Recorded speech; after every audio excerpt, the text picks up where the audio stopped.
the National Bureau of Criminal Identification, which is just a really big fancy way to say the people who were the FBI before the FBI. They consolidated all of their records and the records of the Leavenworth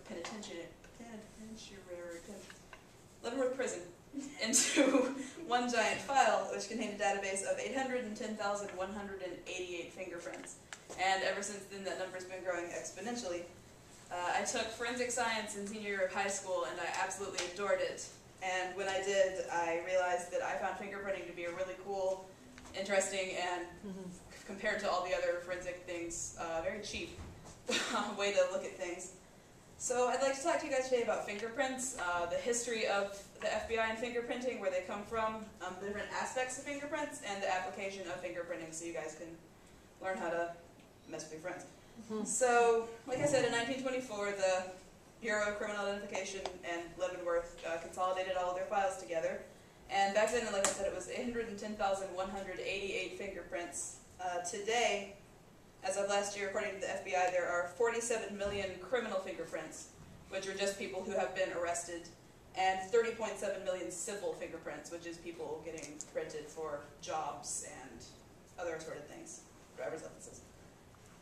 And back before the FBI did their electronic means of fingerprinting, they had what they just called fingerprint cards, which were similar to that. They were harder backed, and they were like postcards.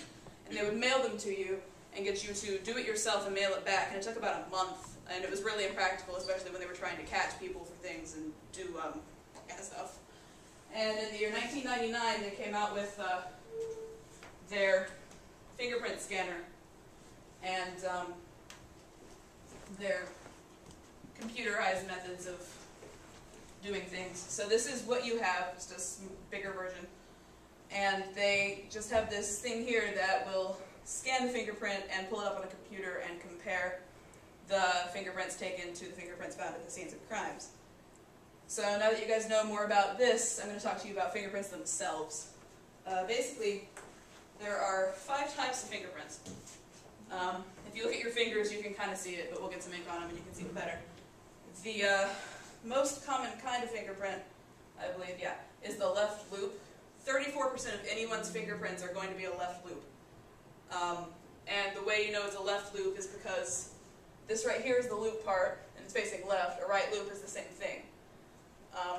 This is called a whorl, and it's just kind of a circle pattern.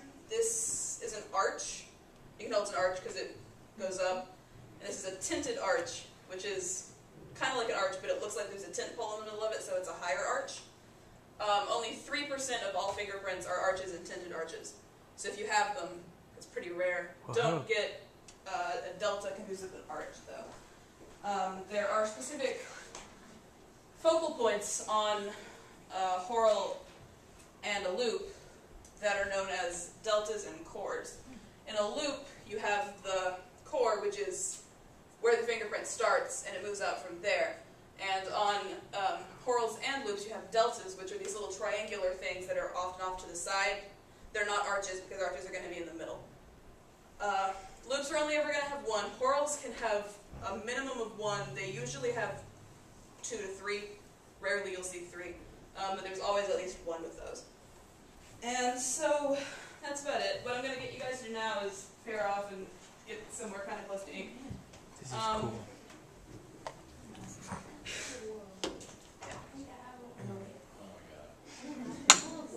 It washes off. I've messed with it. Okay. I'll go back to that other slide in a minute. What the FBI does is they take your fingerprints on the card, they scan them into the computer, and they'll have the fingerprint from the crime scene here, and they'll have the fingerprint that you inked over here. And what they're going to do is they're going to look at them for minutia, which are little focal points on each fingerprint that are clearly identifiable after the ink, because sometimes the ink can smudge, and it'll match them up. And so this is a fingerprint that has very clearly matched whatever fingerprint they found at the scene of a crime. For the FBI to consider a fingerprint the same as one in their system, it has to have 12 minutia that match.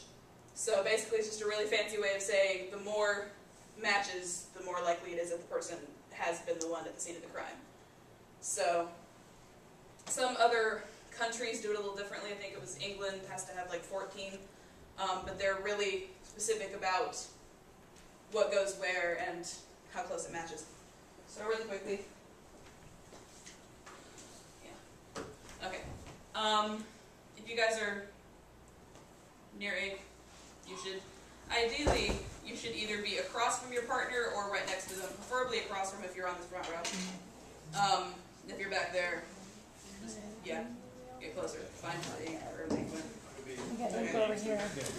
Should we just Take that one? Yeah, how about this?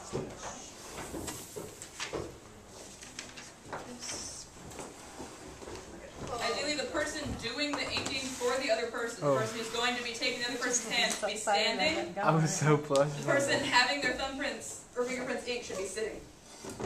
Can I just sit? I'll print you. No, they're not individually. What? Which finger? Both. All of them. Both? Okay, pick any finger. Yeah, start with Any any finger. It's in order. Which one? Start with This any is my finger, left yeah. index.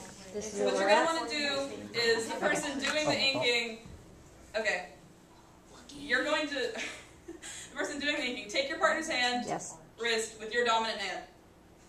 Okay? Yes. The hand that you write with. Okay. The person who's being fingerprinted needs to relax and chill out, because if you're rigid, it's going to mess up the thumbprint. Okay. What you're going to do, I'm just excited. you're going to roll the person's finger from left to right over the ink pad. If you're doing their thumb, it's going to be most natural to roll it towards their person's body. If you're doing a finger, it's going to be most natural to roll it away from their body. So roll it left to right,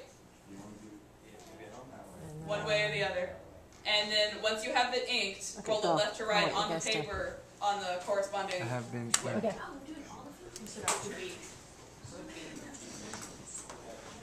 You don't want to put too much ink on it or not enough ink on it, or it will smudge and not work.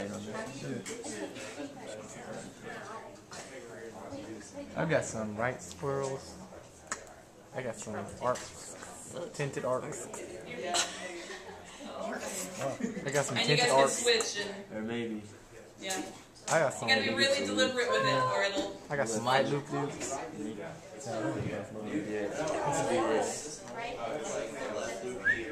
Yeah, you're not gonna have the same on everything.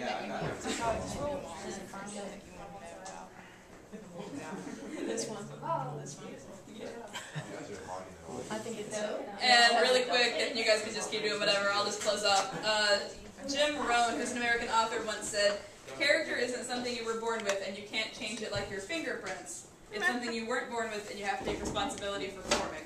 So now that you guys understand more about your fingerprints, I hope you can use that to go out into the world and do well. And as to your character, I hope your fingerprints don't have to meet the FBI.